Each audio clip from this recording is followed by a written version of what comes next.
Buenos días a todos y gracias por acompañarnos el día de hoy. Mi nombre es Fabiola Caraballo y soy la Coordinadora General de Sustentabilidad para México SUME. Estamos muy contentos de darles la bienvenida a nuestro primer evento de Lead Innovators de este año, titulado Comunidades Sostenibles y Resilientes, evento organizado en conjunto con GBCI México. Aprovecho para solicitarles que en caso de tener preguntas, por favor las escriban en el chat y al finalizar la presentación las retomaremos. Sin más, les agradezco a todos su asistencia y les cedo la palabra a Rebeca Ortiz, líder de negocio del GBCI México. Adelante, Rebe.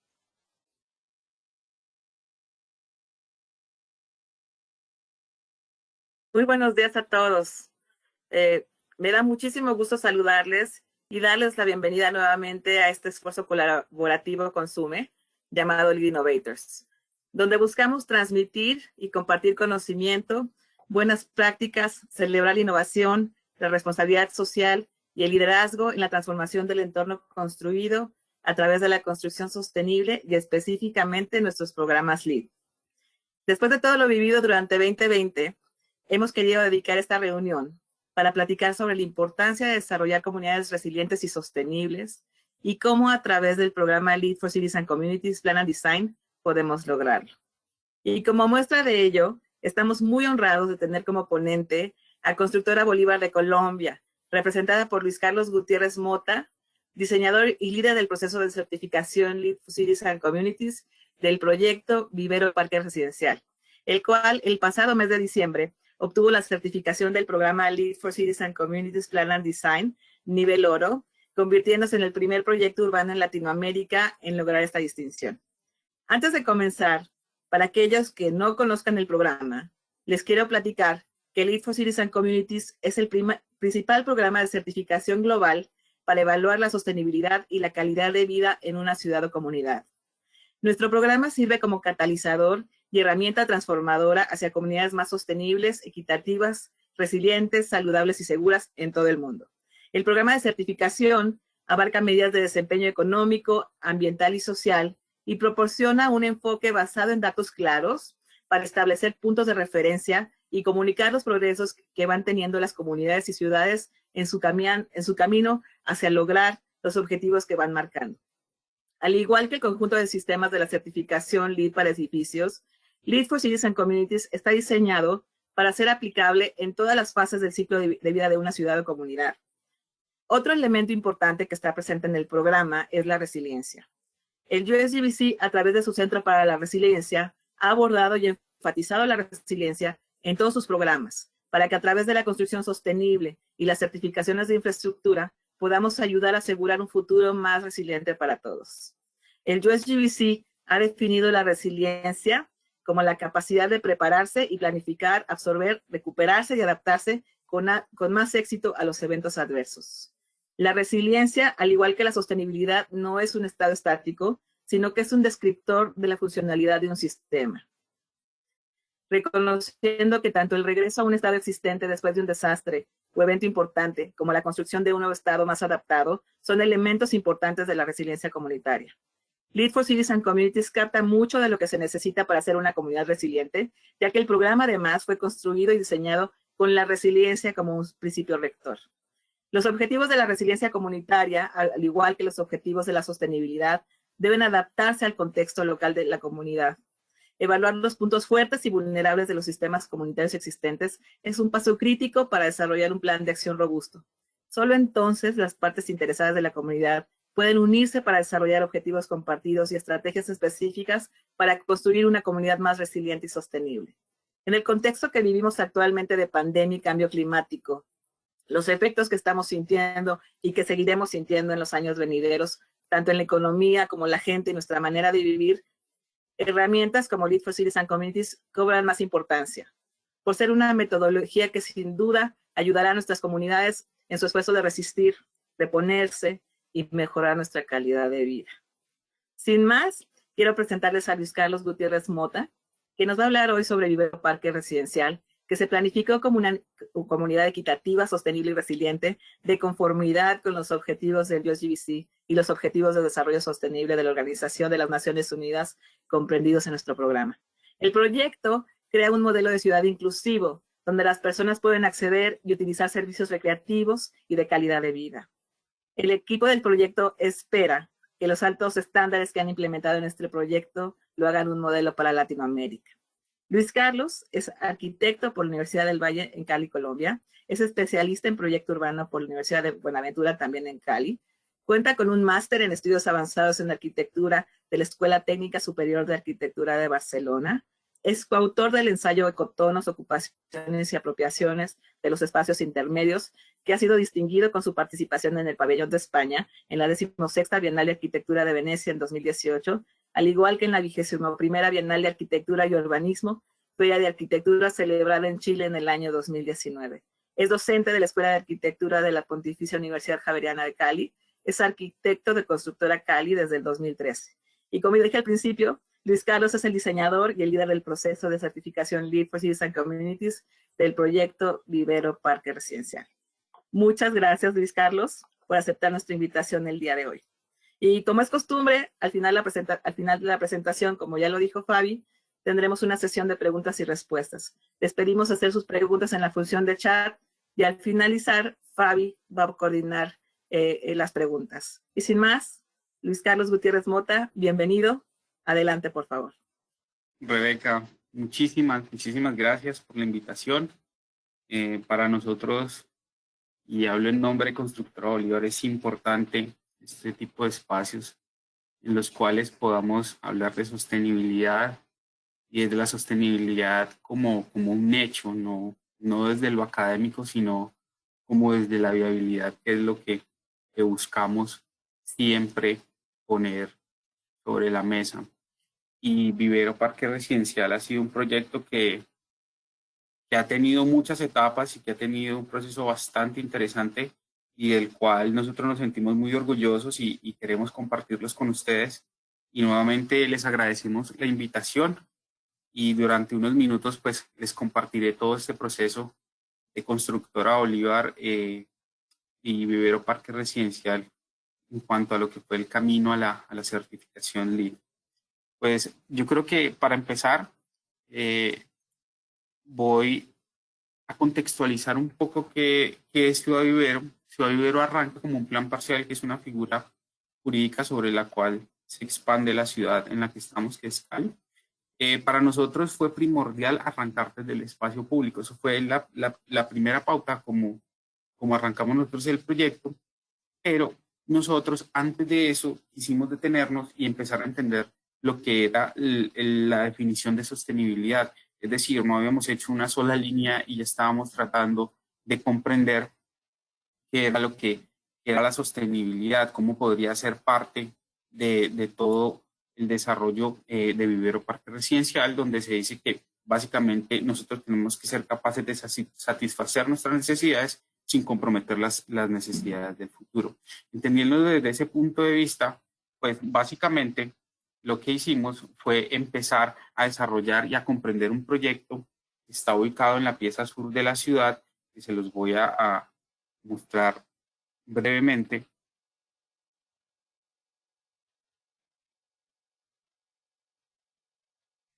Y es el siguiente. Esta es la ciudad de Cali, es la ciudad donde se desenvuelve el proyecto. Es una ciudad bastante densa, pero que se está extendiendo hacia su parte sur, en un sector que se le conoce como el área de expansión hacia el sur de la ciudad, comprendida entre la 99 y la 109, y una vía que es un eje conector entre ciudades, que es la Simón Bolívar, que está rodeado por una serie de equipamientos, ya sea colegios, centros comerciales, que tiene también almacenes importantes a nivel urbano, tiene un sector de universidades bastante consolidado, que son una de las mejores universidades del país, están aquí en la ciudad, y desde de la vía que conecta con los municipios se sale esta vía 99, que es la que va interiorizando sobre toda esta área que ya está consolidada en la pieza sur de la ciudad y remata exactamente en este polígono que se enmarca en blanco, que es básicamente un área que ha venido desarrollando cultivos de caña. Esto es básicamente por lo que se conoce a Cali, aparte pues, de la cultura de la salsa. Y es un lote bastante pobre, por decirlo así, en arborización nativa, pero que tiene una relación bastante interesante con la ciudad consolidada y que también tiene una relación a nivel ambiental con el río Cauca y con los Farallones, porque están ambos muy cerca y uno sirve como telón de fondo y aparte está colindando con el área consolidada que es la denominada Valle del Lili. Esto es un aspecto importante para la determinación del lote. Otro aspecto que juega un papel fundamental es entender el lote como lo que ofrecía ese plan parcial. Y es ahí donde empezamos a cuestionarnos algunos aspectos como el siguiente. ¿Cuál era el área a intervenir? Nosotros estamos hablando que teníamos cerca de 990.000 metros cuadrados, casi 1.000.000 de metros. Entonces había que entender lo que principalmente mueve el negocio, es decir, las unidades de vivienda que nosotros podíamos hacer, de los cuales salen los recursos financieros, que posteriormente tienen que ser inyectados en la estructura de espacio público. En este caso estamos hablando de 8.900 viviendas, 8.961, con unas zonas verdes que estaban centralizadas, que eran de 181.000, y una compensación vial, porque aquí hay un tema que es que cuando se rompen las dimensiones naturales de la longitud de una manzana, es decir, 100 metros, y llegas a 200, la norma te dice que tienes que compensar o la vía que no estás haciendo o precisamente hacerla para generar una conexión. Esto genera 17.957 metros cuadrados de las vías que habría que hacer dentro del plan parcial y unas afectaciones por norma en la que se estipula que dos vías principales en su intercepción tienen que dejar un área de reserva para posibles ampliaciones a futuro de las intersecciones para hacer infraestructura como de puentes, etcétera, y eso había que respetarlo. Otro tema es que las manzanas que están desde la línea amarilla hacia arriba y la línea amarilla hacia abajo estaban segregadas y no tenían una oportunidad de vinculación con el espacio público. Lo otro era un cuerpo de agua que estaba dentro del lote y no tenía como ningún manejo, simplemente tenía un cauce natural, pero que no se aprovechaba como elemento estructurante del territorio. Y la línea de alta tensión finalmente terminaba fracturando completamente en el sentido horizontal la zona verde. La vía principal, que también funciona como una fractura urbana, pues terminaba volviendo todo este parque central como una gran fractura, grandes fracciones y que no tenía un lenguaje adecuado ni proyectado para el desarrollo del proyecto. Entonces, aquí es donde empieza la estrategia desde entender todo esto, pero siempre entendiéndolo desde lo que es el modelo de negocio, que es el desarrollo de vivienda. Entonces, para eso cuadramos financieramente cuánto eran las viviendas que podíamos generar aquí y concluimos que eran 8.961, pero le apostamos al espacio público como método inicial. Es decir, nosotros a las vías que les mencionaba, que eran macromanzanas, por compensación decidimos sumarlas al espacio público y hacer proyectos que resolvieran la conectividad sin tener que comprometer dicho espacio público, sino por el contrario, nutriéndolo. Eso equivale a que 181.000 metros cuadrados de la zona central, más los 17.957 que habíamos hablado de las macromanzanas, los sumábamos y encontramos que teníamos una gran bolsa de 198.000 metros cuadrados de espacio público. Esto buscando ¿qué? Una colectividad, una conexión y una igualdad en cuanto al acceso al espacio público. Y esto lo cruzamos con una serie de datos dentro de los cuales nos pareció interesante entender la ciudad cómo se comportaba ante un volumen de espacio público de esta magnitud. Y ahí fue donde empezamos a estudiar los espacios homólogos de la ciudad, dentro de los cuales está el principal, que es el Parque del Ingenio, un parque que llama mucho la atención dentro de Cali, y es un parque dentro del cual tiene 65.000 metros cuadrados, nosotros estaríamos al triple de su metraje, el zoológico de la ciudad tiene 100.000, estaríamos al doble, el Parque de la Caña se aproxima un poco, está a 156.000, y nos emigramos a Bogotá y encontramos que el Parque del Virrey tiene 104.000, que es un parque de referencia nacional, y encontramos el Parque Tercer Milenio, que es un parque poco céntrico en la ciudad de Bogotá, tiene 165.000. Es decir, a la fecha no hay un parque con los metrajes que tenemos nosotros en Vivero, y eso tenía que entenderse como una oportunidad, pero también como una responsabilidad con la ciudad, porque es importantísimo que nunca se olvide esa dimensión. Más allá de que nosotros seamos una empresa de construcción, los clientes son la ciudad y ese es el parámetro medio con el que tenemos que actuar. Otro ícono, pero este sí de la ciudad de Cali, es la base aérea, que tal vez lo tomamos un poquito como una reflexión romántica en cuanto a que es 1.600.000 metros cuadrados que hoy en día son una base aérea. El día que esto migre, pues tenemos la oportunidad de generar un parque de escala metropolitana, pero que lo vemos más como un sueño y tal vez como algo muy, muy romántico, pero pues lo traíamos a coalición para dar esa oportunidad. Ahorita habría que entender el cliente. Ya sabíamos que teníamos de espacio público. Entonces empezamos a estudiar la estructura familiar colombiana desde los 50 hasta la actualidad. La primera tipología de familia que emigra de lo rural a la ciudad, producto de la industrialización, es ese tipo de familia de papá, mamá y muchos hijos. Este es típico de nuestra cultura, familias numerosas en los años 50.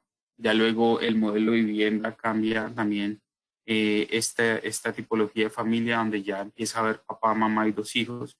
Esto es lo principal en los años 80, 90. De hecho, todas las viviendas empiezan a ser alcoba principal y dos alcobas. Esto ha venido mutando y hoy en día hemos encontrado una serie de tipologías de familia que se segregan dentro de este radio que encontramos y son 11 tipologías de familia que son las reconstruidas, padres separados que consiguen otra pareja, vinculan un hogar, los corresidentes que son usualmente los universitarios que alquilan un apartamento, parejas jóvenes sin hijos que deciden no tener hijos, nido vacío, adultos ya 50, 60 años que no tienen hijos cerca o han emigrado al país, padres, hijos y otros residentes producto de la migración que ha sufrido el país últimamente con toda la situación que se ha dado en el país vecino, familias unipersonales, personas que simplemente quieren vivir su vida sola, papá, mamá y jóvenes, sus hijos ya adolescentes en universidades, mamá sola con hijos, madres solteras, familia tradicional que es papá, mamá y niños, parejas del mismo sexo y papás solos con hijos. Esa es la baraja que tenemos hoy en día dentro del contexto colombiano y esto genera también un promedio de 3 personas por unidad de vivienda, que si lo cruzamos contra las 8.961, nos estaría dando que en Vivero nosotros tendríamos 26.883 habitantes. Si esto lo cruzamos con la bolsa que hablaba de espacio público, es decir, contra los 198.000, me genera que yo tengo 7.40 metros cuadrados de espacio público efectivo por habitante. ¿Esto qué significa? Significa en un contexto como el de Colombia, que es un proyecto que tiene una ganancia supremamente nutrida en espacio público. Si ustedes analizan la tabla, Barranquilla, Ibagué, Pereira, Cúcuta, Jumbo, la misma Cali y Bucaramanga son ciudades que no llegan a 3 metros cuadrados. Eso es algo supremamente deficiente si uno empieza a tener estándares internacionales. Ya Bogotá, Medellín, tienen cifras por encima de estos 3 metros cuadrados y Manizales, que es una ciudad bastante de montaña, tiene 6,7 y Cartagena, ciudad por excelencia internacional, tiene 7,70, pero aquí hay que hacer una salvedad y es que el Cerro de la Popa, que es un cerro equivalente a una montaña grande, está incluido como espacio público. Digamos que ahí no es tan acertada la cifra, pero pues se respeta y se entiende. Sin embargo, pondríamos a Vivero Parque Residencial como el segundo referente en espacio público a nivel de Colombia. Eso es un dato que hay que entenderlo a nivel nacional y a nivel local. Mire lo que está sucediendo en la ciudad. Si ustedes analizan la cifra del 2014 al 2017, Cali es una ciudad que ha crecido en unidades de vivienda, pero no en oferta de espacio público. Por ende, ha venido en un detrimento altísimo de 2,76 a 2,58. Eso quiere decir que hay que actuar desde esa arista y hay una oportunidad grande sobre la cual trabajar. Pero eso es Cali, eso era Colombia. ¿Y qué pasaba con nosotros a nivel mundial? Empezamos a entender Guayaquil, Panamá, Ciudad de México, Buenos Aires. Encontramos que con 7,40 esta pieza de ciudad tendría unos estándares mucho más altos que unas ciudades supremamente referentes en Latinoamérica. Y habían otras como Santiago de Chile, Madrid y Nueva York, pues evidentemente desbordan los índices de nosotros, algo que es muy natural y se ve de buena manera. Sin embargo, esto le sacudía a uno un poco lo que estaba haciendo y entenderlo como una oportunidad sobre la cual se puede articular la ciudad. Sin embargo, como les hablaba al principio, es un lote que depende también, el espacio público depende también de los árboles. Era un lote que antes era usado para caña. Entonces decidimos empezar a implementar, de acuerdo a las tipologías de vivienda, un programa que se llama Árboles, uno para cada familia. ¿Y de dónde nace eso? Resulta que Cali tiene un índice bastante precario de cuántos árboles tiene que ser por persona. En Cali hay 0,12, se recomienda 0,33. Entonces la ciudad se volcó a hacer sembratones. Si ustedes analizan la tabla 2012-2014, que es cuando arranca el programa, se tiene una sembratón un poco leve, pero cuando ya sube al 2015, 2016, 2017 empiezan a aparecer empresas del sector privado que potencializan esto y ya pues la ciudad empieza a tener un volumen mucho más alto, pero no llega sino a 0,12. Nosotros, ¿qué decidimos? Garantizar que por lo menos nosotros dentro de la pieza urbana que estamos desarrollando podamos garantizar lo que la OMS recomienda, que es 0,33. ¿Cómo lo recomendamos? ¿Cómo lo garantizamos? Sembrando un árbol por unidad de vivienda, porque como sabemos que hay 3 personas por vivienda, ahí está el 0,33. Entonces nosotros dentro de Vivero vamos a sembrar 8.961 árboles. Eso es un dato bastante importante que va a estar por todo el espacio público, por los separadores, acompañando una serie de alamedas que veremos más adelante. ¿Esto para qué sirven? Es una pieza urbana tan grande de la ciudad. Si ustedes analizan, los farallones están en la parte izquierda y el río Cauca a la derecha.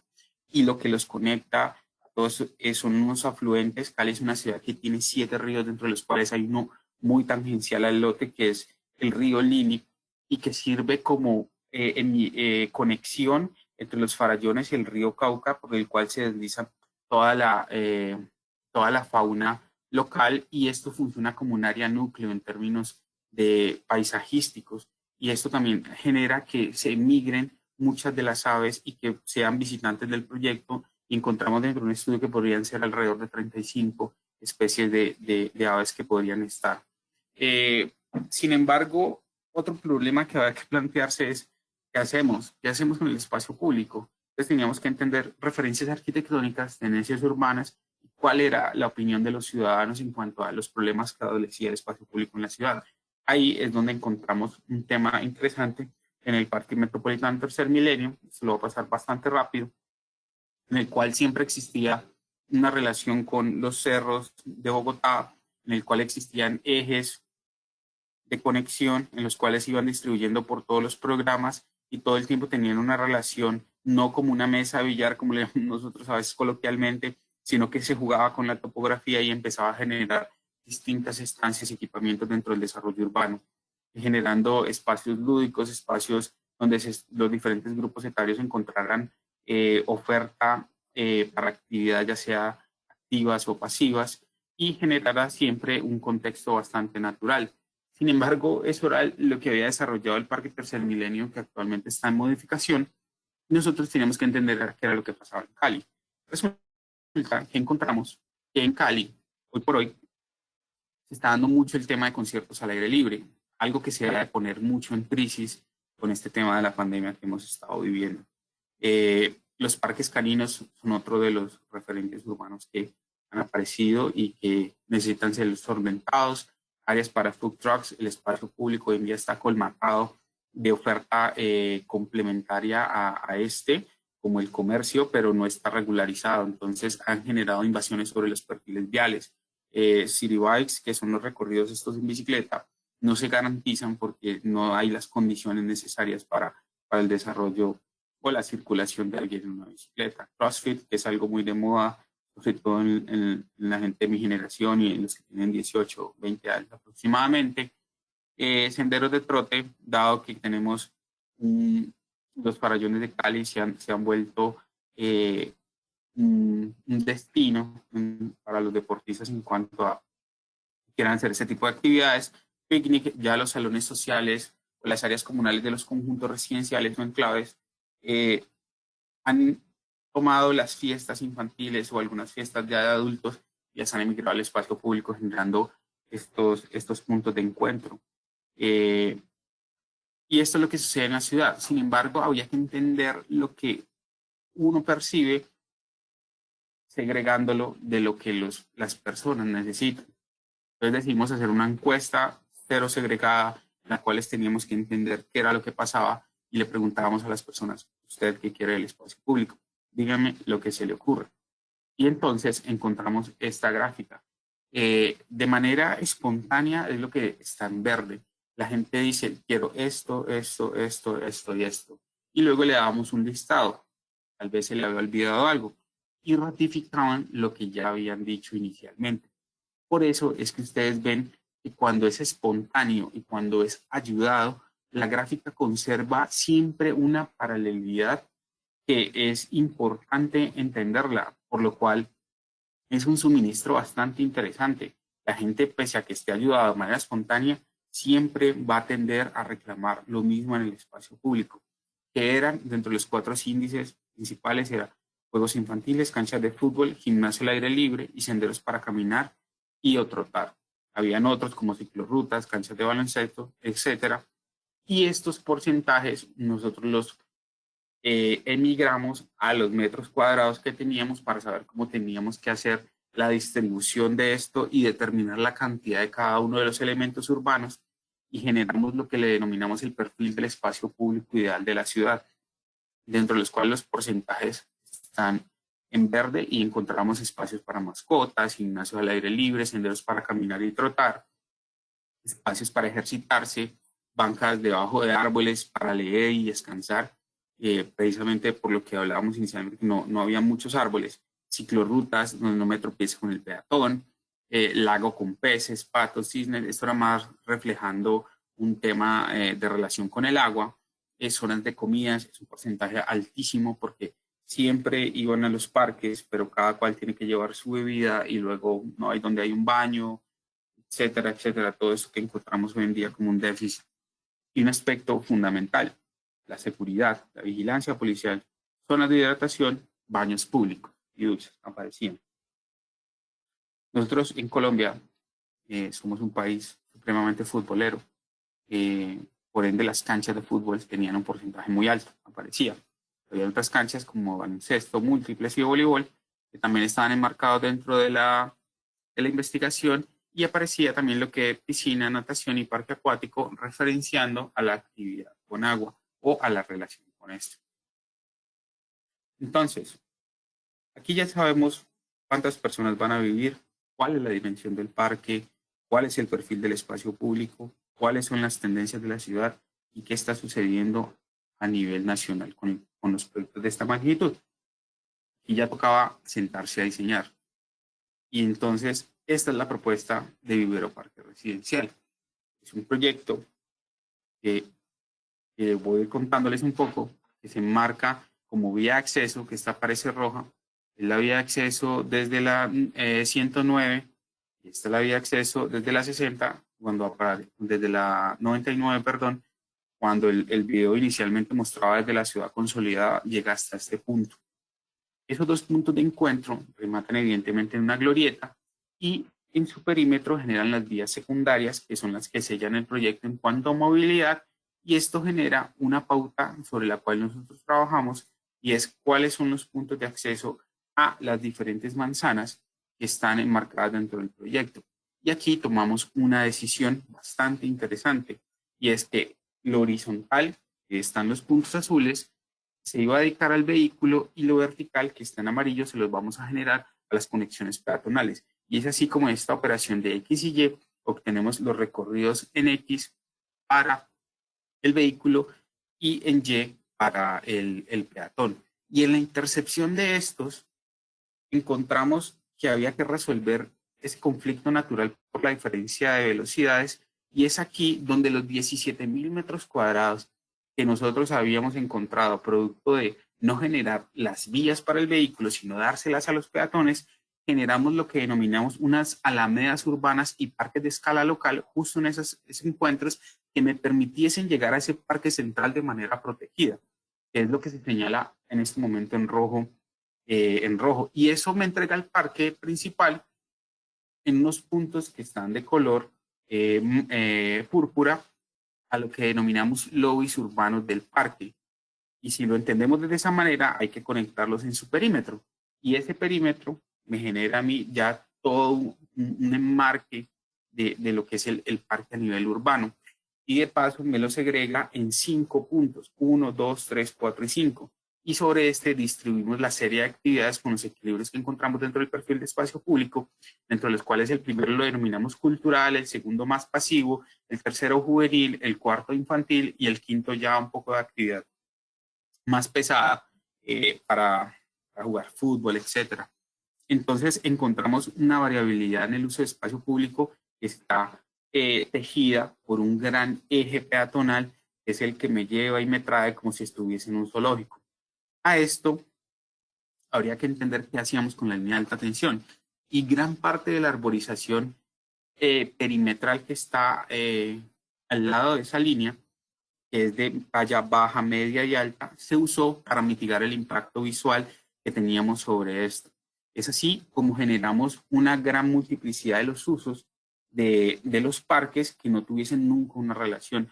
De las personas que iban a estar dentro de un parque urbano prácticamente perdiendo la noción de lo que sería un poco la ciudad y también sirviendo como un espacio de relajación o reflexión dentro de diferentes ámbitos. Otro tema que aparece y es supremamente importante en el estudio era todo el tema comercial. Por ende, creamos tres hileras de comercio, donde hay locales donde puede aparecer, donde venden el jugo, donde está el baño, donde está el comercio local, la tienda de barrio, donde haya un mini market, donde empiece a aparecer varios temas complementarios a lo que se da dentro del perímetro urbano de las viviendas y propio del parque.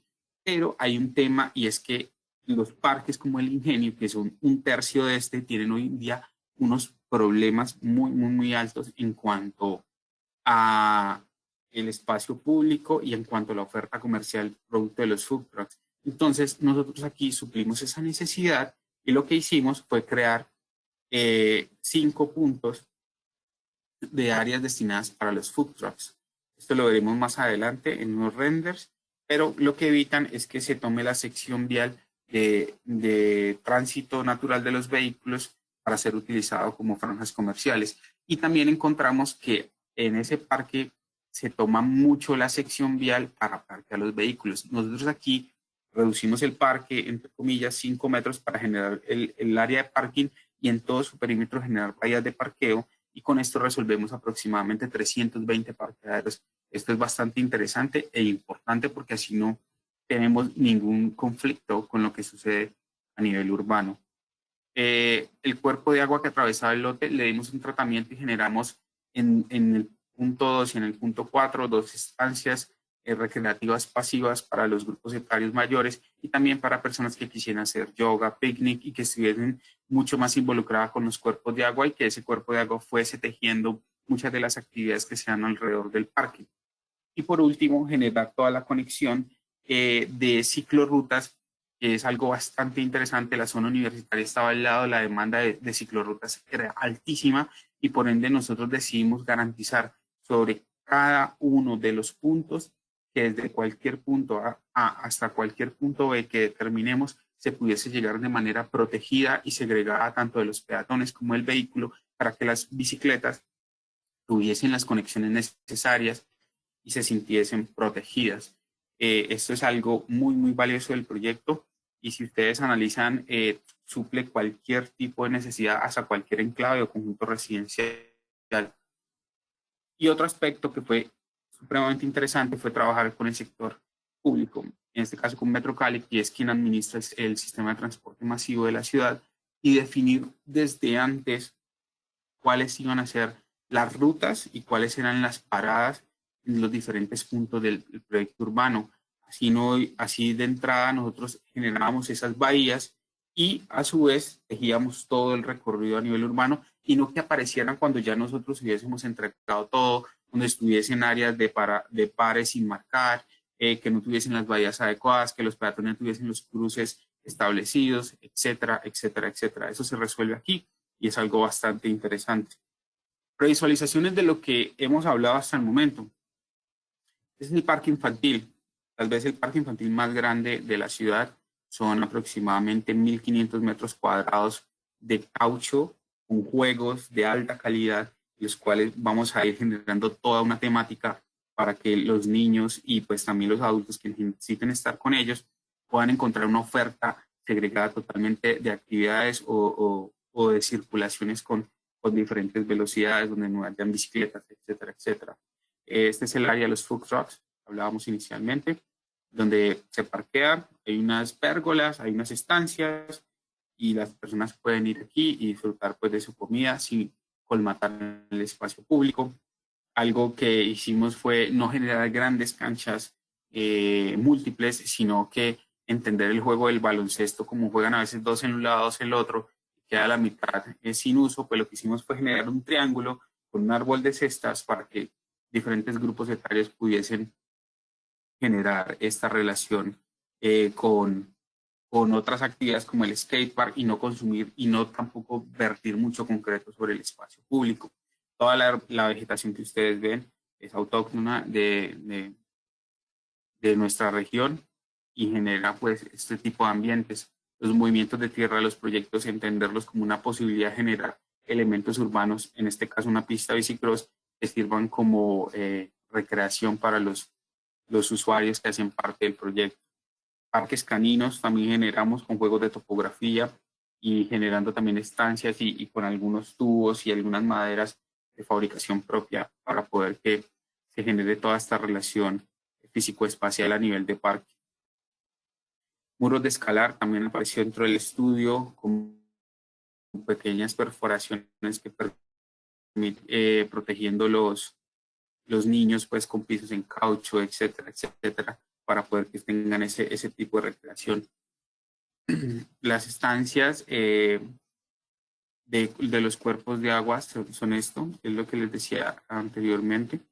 En cuanto a que uno pudiese estar en estos puntos, ya sea como recorrido, o si quiere estar aquí haciendo yoga, o si quiere, qué sé yo, ir a jugar ajedrez, o simplemente a leer un libro, esto se podría dar. Y estos son los ejes urbanos, las alamedas, donde se ven que están segregados las ciclorrutas de los andenes de la vía. Entonces, son 3 velocidades, pero que necesitan llegar al mismo punto. Pero se segregan para que no exista un conflicto y se arborizan para que esté para que su huella de calor esté muy mitigada y así, pues en una ciudad que tiene como promedio 35 grados, podamos tener todo tipo de circulación de manera amable. Dicho todo lo anterior, generamos una estrategia de comunicación. Estrategia de comunicación que les voy a presentar a continuación y brevemente resumiré el tema posterior de la certificación LEED con los minutos que nos quedan. La construcción de una terminal del Mío tiene enfrentados a los vecinos y a las autoridades de Cali. Cada vez es más difícil transitar por las calles del centro de Cali. Vendedores informales, zonas de parqueo no autorizadas, basura, entre otros. Está molesta por la decisión de las autoridades distritales de talar 2 zonas de árboles de un reconocido parque. Con la tala de árboles se estaría perdiendo otro pulmón verde de la ciudad. Venimos muy preocupados con el fenómeno. Es que el espacio público no puede ser privado.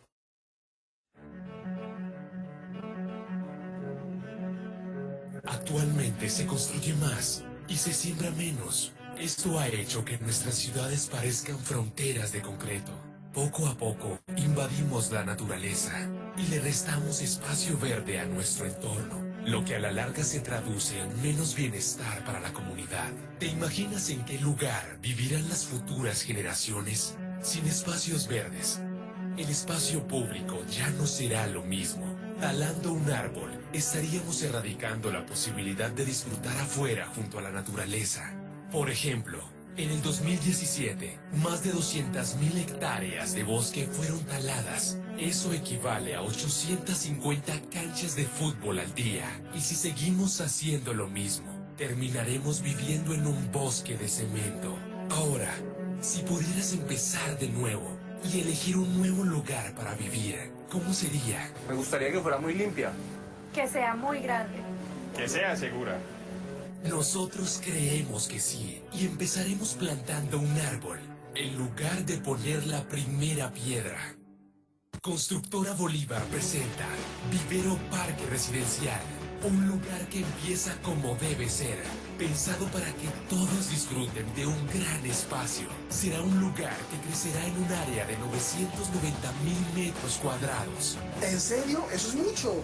Así es, allí vivirán José y su hijo, Juana y su parche, o Pedro y su perro, Lucas. Serán más de 26.000 habitantes que disfrutarán de un gran espacio público de casi 200.000 metros cuadrados, 2 veces más grande que el zoológico de Cali. Casi 200.000 metros cuadrados. Eso es bastante grande. Y hasta más grande que todo el Parque de la Caña. Vivero Parque Residencial será una gran ciudad, una ciudad como Cali se merece, creada para ofrecer un espacio público y arborización superior, así como ya lo hacen otras ciudades. Madrid, Ciudad de México y Buenos Aires. Será un espacio lleno de verde, de vida, así como antes, lleno de árboles que crezcan con su gente y gente que crezca cada vez más feliz. Será un gran lugar, porque aquí se triplicará el espacio público efectivo, con el que actualmente cuenta cada persona en Santiago de Cali, el cual ha disminuido considerablemente durante los últimos años. Esto significa que cada persona de Vivero Parque Residencial contará con 7,40 metros cuadrados de espacio público efectivo, así como Laura, que tiene todo este espacio para ella sola. Sí, para mí sola. Plantaremos cerca de 9.000 árboles para que todos podamos decir, además de que ahora tengo mi propia casa, tengo un árbol para mi familia. El nuestro se va a llamar Ramón. Vivero Parque Residencial será un gran lugar, uno con un gran espacio público, donde la música será invitada permanente. Los parques serán para los que corren, en 2 o hasta en 4 patas. Las mañanas serán de CrossFit, picnics, yoga y las noches de parrilladas. Vamos a este. Queremos que sea el lugar ideal, donde las alamedas le den sombra a un niño en bicicleta, donde la energía del sol nos ilumine y las aves sean nuestras vecinas, donde progrese la gente que ama su tierra y vive su propia región por dentro y por fuera. Un lugar que sea un gran vivero y más que eso, un gran vividero, para que juntos echemos raíces tan fuertes como los cimientos de tu nuevo hogar y que nos recuerde a diario lo bueno que es vivir aquí. Vivero Parque Residencial, donde crece la vida. Constructora Bolívar. Juntos lo hacemos posible.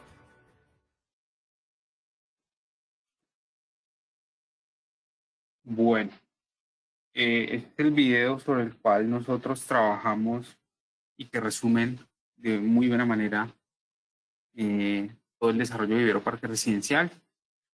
Sin embargo, decidimos subir la vara un poco más y tocar el tema del lead.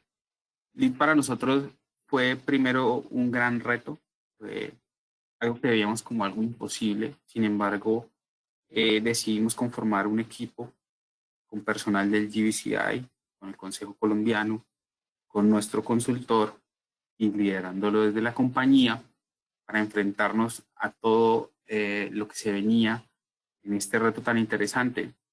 Y resulta que vivimos un proceso de manera muy resumida, se los cuento, y es que básicamente nos volvimos miembros Silver del Green Building Council. Eso fue hace 2 años aproximadamente. Registramos el proyecto y empezamos a enfrentarnos a las diferentes categorías que el LEED exige para su cumplimiento. Y nos llevamos una sorpresa que es bastante interesante y que yo creo que soporta mucho el interés de las personas que pueden estar acompañándonos aquí. Y básicamente es que cuando se planean los proyectos con una mirada sostenible, con estrategias en los diferentes ámbitos de ciudad, LEED lo que busca es que se regularicen o se potencialicen y en algunos puntos generan una nueva mirada sobre cómo pueden ser las cosas. Esto es algo que tiene un absoluto acompañamiento y que en el caso de nosotros encontramos en cada una de sus categorías muchos de los temas que ya habíamos desarrollado y en las que no habíamos tenido tan incisivo el desarrollo, pues simplemente empezamos a trabajar sobre ellas. Es así como empezamos a entender cuáles eran niveles que seguramente ustedes conocen, certificados, Silver, Gold y Platinum, Y en el camino, pues nosotros decíamos, pues si llegamos a un certificado como primera comunidad en Latinoamérica, pues sería bastante interesante.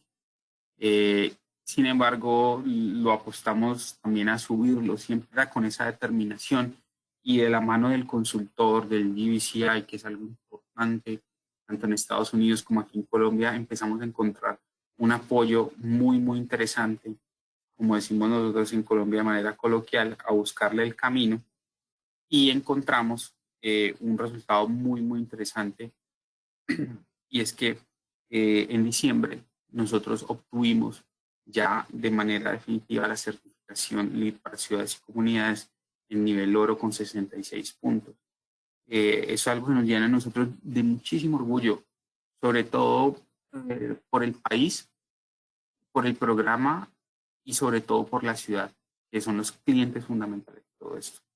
La certificación es un aval a las buenas prácticas, hacer las cosas de manera consciente y a siempre tener la arquitectura y la sostenibilidad como un punto determinante en el desarrollo urbano.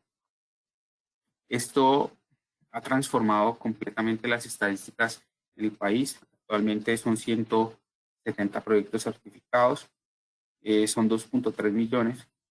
Nosotros simplemente con Vivero tuvimos un 43% de los metros cuadrados certificados en el país. Es decir, que ya hoy por hoy Colombia llega a 3.2 millones o a 3.3 millones de metros cuadrados. Esto es importantísimo a nivel de sostenibilidad en el país y sobre todo en desarrollo urbano. Y esto también ha servido como base para los futuros proyectos.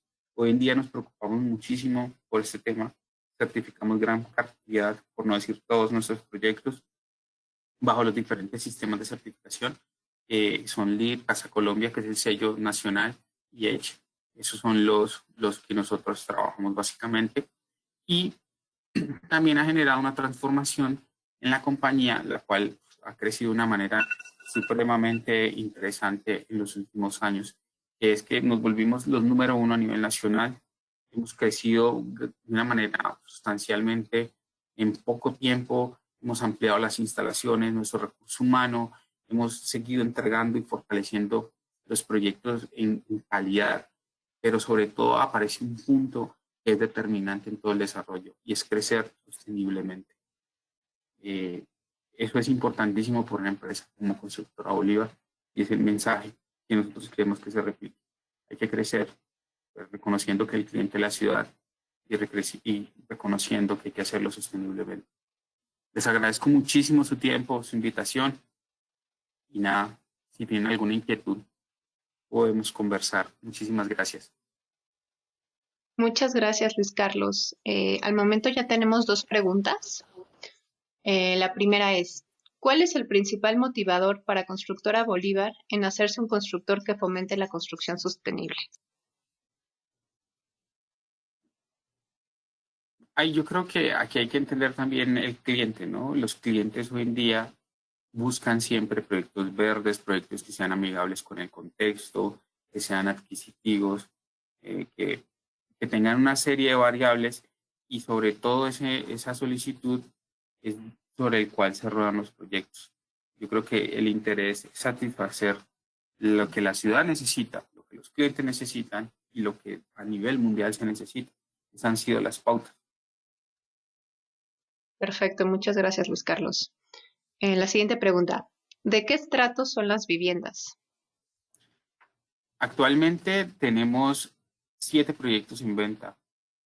5 son vivienda de interés social, es decir, 150 millones de pesos. Eso en dólares viene siendo 45 a 50 mil dólares por unidad de vivienda de 55 a 65 metros cuadrados. Hay otros proyectos que son vivienda no bis, que sí ya están por los 80 mil dólares. Perfecto, gracias, Luis Carlos. La siguiente pregunta. Excelente presentación. ¿Podría profundizar un poco más en los criterios LEED que el desarrollo cubrió para obtener la certificación? Ok. LEED tiene unas varas altas. Una de ellas que siempre me llamó la atención fue 11,25 metros cuadrados de espacio público por persona. Son cifras alarmantes cuando uno las lee por primera vez. Pero cuando uno empieza a entender las zonas verdes como eso y no como espacio público y empieza a integrarlas dentro de los desarrollos de los enclaves o conjuntos residenciales, empieza a crear estrategias que van primero que los diseños, para que, o sea, es decir, como determinante diseño, para que éstas se articulen y no para que cuando ya esté todo diseñado se quieran involucrar, pues es mucho más difícil. Eso fue uno de los aspectos. Otros fue las dimensiones de los andenes. En algunos casos generamos unas franjas mucho más anchas, que era lo de las alamedas. Eso lo exigía LEED en un porcentaje alto. Eso fue también un tema con el que trabajamos. El manejo de las aguas lluvias fue otro aspecto que, pese a que la normativa de nosotros es bastante exigente, con LEED encontramos una similitud y hicimos como match ahí y pudimos sacar otros temas adelante. Energías alternativas es otro tema que ya veníamos trabajando, que no lo comenté en la presentación, pero los conjuntos que nosotros desarrollamos hoy en día estamos generando gran parte de la energía que consumen las áreas comunes, son estas zonas comunes, con energía fotovoltaica o de paneles solares, como quieran llamarlo. Y la inyectamos al conjunto y eso genera pues que los precios sean más económicos en la administración, etc. Digamos que hay varios aspectos en los que LEED ha potencializado mucho el proyecto. Gracias, Luis Carlos. ¿Cómo cambió tu manera de diseñar casas después de conocer LEED, Casa Colombia y Edge? No, la manera de diseñar no la cambió nunca. Yo creo que la afina. Yo creo que la afina porque diseñar las viviendas teniendo en cuenta temas elementales en la arquitectura, como ventilación, asoleamiento, espacios que se puedan domesticar, relación físico-espacial entre lo público y lo privado, pues siempre han hecho parte de la arquitectura. Sin embargo, cuando aparecen temas como energías alternativas, como ahorro de agua, como segregación entre el espacio público y privado, pero también su articulación, en cómo tiene que estar conectado con comercio, esa parte te empieza a abrir los ojos un poco en que la vivienda no es un punto y muere, sino que hace parte de todo un engranaje de la ciudad. Yo creo que abre más la visión en cuanto al cambio de la metodología de diseño. Perfecto, muchas gracias, Luis Carlos. Pues ya era la última pregunta, entonces le cedo la palabra a Rebeca Ortiz para cerrar el evento. Bueno, perfecto. Muchas gracias. Yo quiero agradecer muchísimo a Luis Carlos esta magnífica presentación. Yo creo que ver todo desde tu perspectiva como constructor, como diseñador, ha sido muy, muy interesante para nuestra audiencia. Y bueno, agradecer mucho a todos aquellos que se conectaron. Esperamos que esta presentación haya sembrado la seguridad de que construir de manera sustentable y de que usar el programa LEED Facilities and Communities es posible. Y es posible desarrollar comunidades preparadas para mejorar la calidad de vida de los habitantes y para enfrentar los imponderables de este presente y el futuro. Les quiero recordar que esta reunión va a ser subida al canal de YouTube de SUME para consulta futura. Y bueno, tanto yo quedo a sus órdenes para el siguiente LEED Innovators en marzo, que seguramente tendrá noticias muy pronto. Y si tienen algún otro tema que quieran platicar con Luis Carlos, con mucho gusto me pueden mandar a mi correo electrónico rortiz@grdci.org sus preguntas y yo pediré a Luis Carlos que se haga un tiempito para contestar. Muchas gracias a todos por estar con nosotros el día de hoy. Estamos muy, muy orgullosos de esta presentación y de Vivero Parque Residencial y por supuesto del esfuerzo de Constructora Bolívar, que ha estado trabajando con el Consejo Colombiano de Construcción Sustentable y de mi contraparte, María Alexandra Cardona. Buenas tardes y muchas gracias, Luis Carlos, nuevamente. Bueno, Rebeca, muchísimas gracias por la invitación. Quedamos pendientes. Claro que sí. Buen día para todos. Buena tarde. Luego, chao.